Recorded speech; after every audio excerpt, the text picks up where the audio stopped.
தஞ்சாவூர் மாவட்டம் ஒரத்தநாடு சட்டமன்ற தொகுதி திமுக வேட்பாளர் ஆர் வைத்திலிங்கம் மேற்கொண்ட தேர்தல் பிரச்சாரத்தில் பொதுமக்கள் மற்றும் விவசாயிகள் பல்வேறு வினோதமான மற்றும் உற்சாகமான வரவேற்புகளை கொடுத்தனர். ஒரு கிராமத்தில் வைத்திலிங்கத்திற்கு ஜிலேபியால் செய்யப்பட்ட பிரம்மாண்ட மாலையை அணிவித்து மக்கள் ஆச்சரியப்படுத்தினர். மற்றொரு புறம் சிறுவன் ஒருவன் சிலம்பம் சுற்றி காட்ட ஆடல் பாடல் உள்ளிட்ட கலை நிகழ்ச்சிகளுடன் விவசாயிகள் வேட்பாளரை வரவேற்றனர்.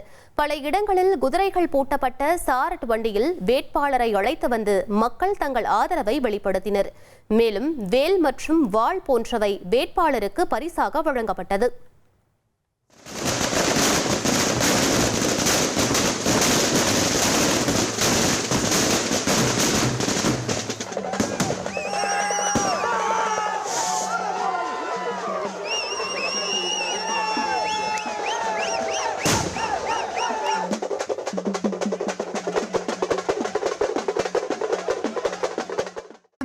அசுரபலம் கொண்ட எங்கள் டிஜிட்டல் கரங்களில் உங்கள் விளம்பரங்களை சேர்க்க வாட்ஸ்அப் பண்ணுங்க 8939888838. Email advttv@dttv.in.